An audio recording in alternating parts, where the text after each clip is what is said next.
Parce que nous n'avons pas respecté certaines consignes de l'Éternel, que nous avons certaines prises, il y a une trop de mort. Alors pourquoi faudrait-il que l'Éternel si bon provoque une telle déchirure pour qu'une nation naisse? Le premier point, j'allais dire, le postulat de base qu'il faut considérer quand on parle de la Côte d'Ivoire. C'est une nation élue. Si on ne considère pas ça, on ne peut pas comprendre ce qui se passe actuellement dans notre pays. Une nation élue, comme cela est écrit dans Amos 3, verset 2, « Je vous ai choisi parmi toutes les familles de la terre. C'est pourquoi je vous demanderai des comptes pour toutes vos iniquités, pour tous vos errements. » Beaucoup de nations attendent le jugement dernier pour pouvoir être jugées. Mais une nation élue, Dieu la juge automatiquement parce qu'il en a besoin pour faire de grandes choses. La Côte d'Ivoire est appelée à être la lumière des nations. Ce n'est pas du nombrilisme, ce n'est pas du narcissisme, je vous préviens. Ce n'est pas un nationalisme béat ou, j'allais dire encore, un chauvinisme de mauvaise aloi. Même les pays d'Afrique, vous voyez, nous sommes là derrière une carte de Côte d'Ivoire, mais nous aurions pu aussi vous parler largement de l'Afrique. Quand nous allons aux conférences des intercesseurs d'Afrique, les meilleurs parmi nous reconnaissent, annoncent que c'est la Côte d'Ivoire que l'Afrique attend pour entrer dans sa destinée prophétique. L'Afrique, avec ses 2% de participation dans le commerce mondial, avec son titre de champion du monde en sida et en accident, ce n'est pas cette Afrique-là que Dieu veut. Mais la nation ivoirienne est la nation que Dieu a élue pour que l'Afrique sorte. Et beaucoup d'Africains nous ont interpellés, moi en tout cas, en disant, si vous traînez, c'est toute l'Afrique qui traîne. Dépêchez-vous. Donc, nation élue. Quand vous avez compris ça, vous comprenez que dans ce cas-là, le Seigneur opère d'une manière particulière. Et c'est ce qu'il nous fait voir. Il réclame la justice et le droit dans la nation. Parce que son trône repose sur la justice et le droit.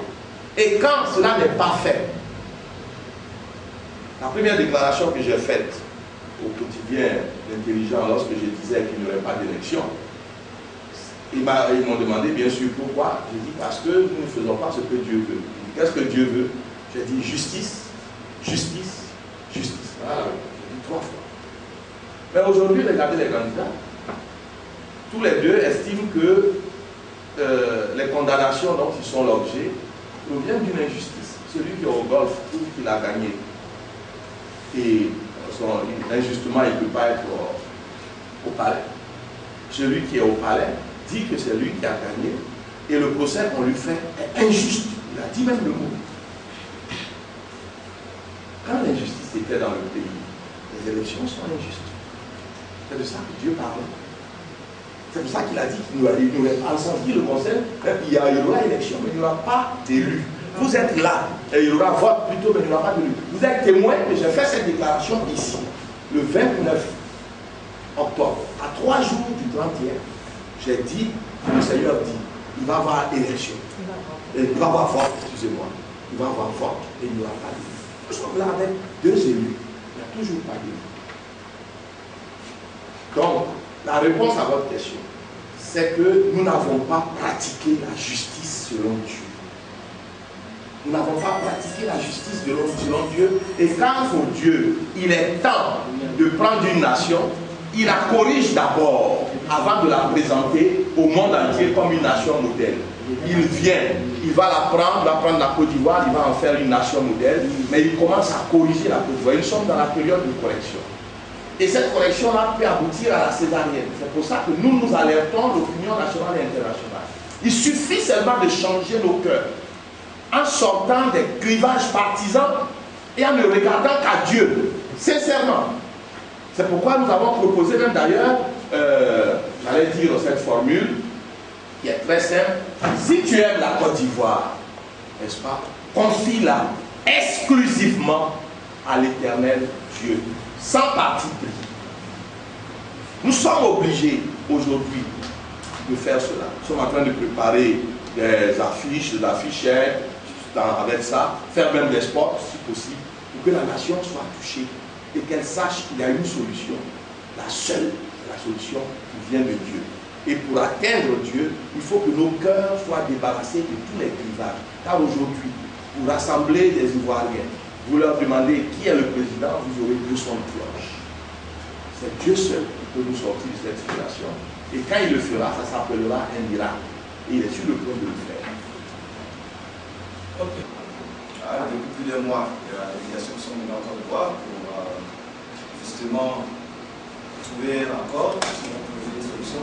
Donc toutes ces médiations nous mènent à pour vous, à vous entendre, les deux présidents élus de chacun de son côté, ne sont peut-être même pas ceux qui seront le choix de Dieu.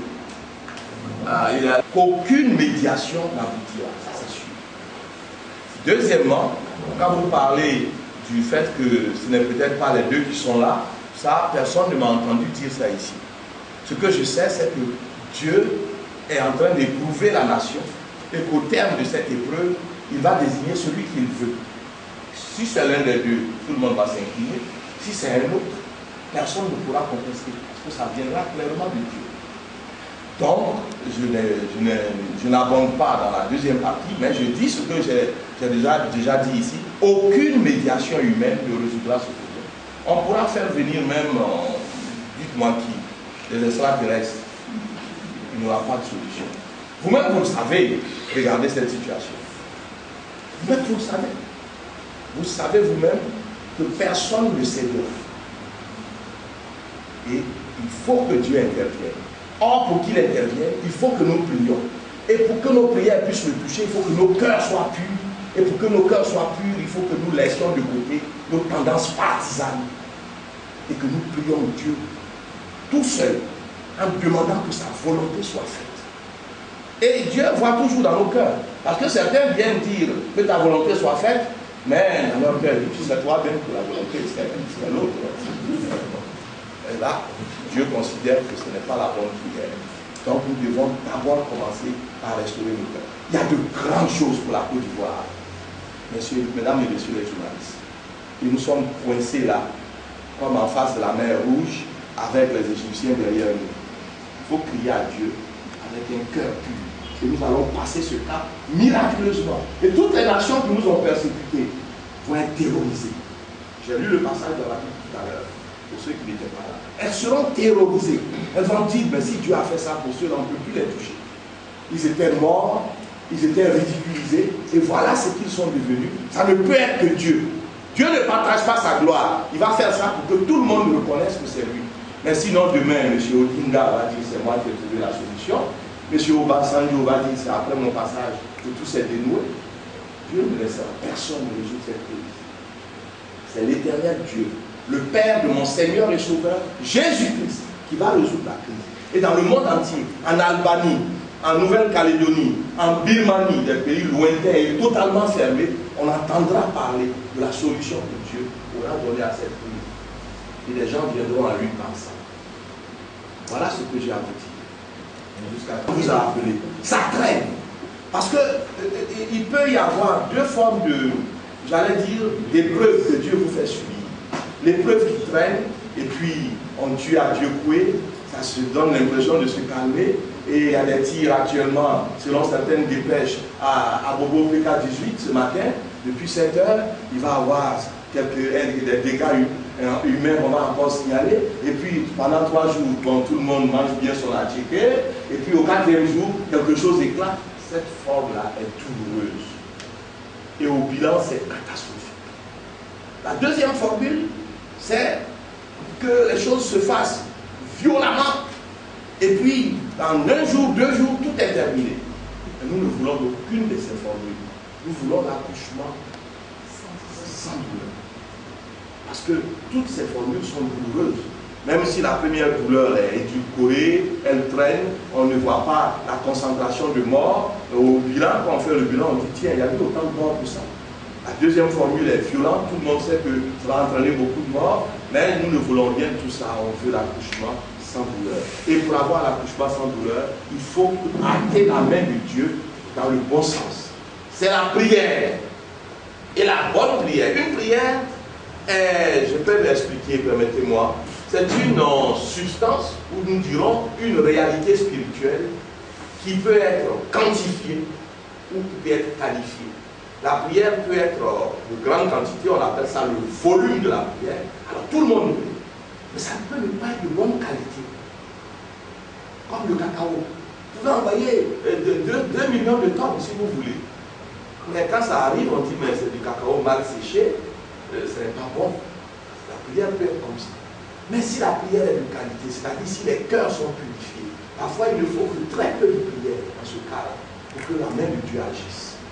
Et c'est de ça qu'il s'agit. Nous avons besoin de prier avec foi et de prier aussi avec un cœur purifié qui ne prend pas parti.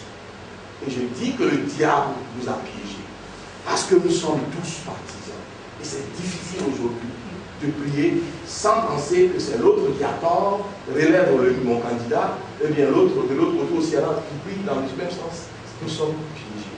Mais il faut pourtant qu'on traverse cette épreuve. La Côte d'Ivoire est à l'épreuve de la bonne prière devant Dieu actuellement. Et l'Église est conservée. L'Église est interpellée. La Côte d'Ivoire subit l'épreuve de la bonne prière. Il faut donner au Seigneur la preuve que nous savons prier du cœur pur. Et il attend cela. Ok, on va ouvrir une autre liste. Je voudrais d'abord remercier. Pardon, excusez-moi. Je joue une liste, donc je prends encore quelqu'un d'autre. D'abord remercier le conférencier et par la suite demander d'abord son commentaire vis-à-vis de la réaction des hommes de Dieu même dont nous parlons ce matin, qui sont divisés entre eux. Quel commentaire vous faites sur cette division au sein de Dieu? Je voudrais rappeler que ça a été. Je voudrais demander au s'il vous plaît, je prends le nom, c'est la dernière liste. Demander au président. Parmi les serviteurs, quand même, ils avaient un représentant qui était candidat aussi. Qu'est-ce qu'il en dit? On ne veut pas à nous de juger. Il faut leur demander. Là, nous sommes désolés. Ils sont partis peut-être à titre personnel. Sinon, nous savions très bien qu'il n'y aurait pas, et je dis qu'on l'a dit ici dans cette salle, aux journalistes qui étaient là, il y aurait vote, mais il n'y aurait pas d'élection. Et il y a eu vote, mais personne ici ne peut nous dire qui est l'élu. Parce que ça va créer tout de suite des palabres entre nous ici, et moi je veux préserver les vitres de mon siège. Voilà la réalité de la Côte d'Ivoire actuellement. Regarde que se refléter au mieux la réalité de ce qui a été dit, la vérité de ce qui a été dit. Avec même être révélateur de ce que le message est passé pour vous, telle sorte que vous le transcrivez sans parti pris. C'est important parce qu'il y va du salut en fait. On va prier comme on a commencé par la prière. On va prier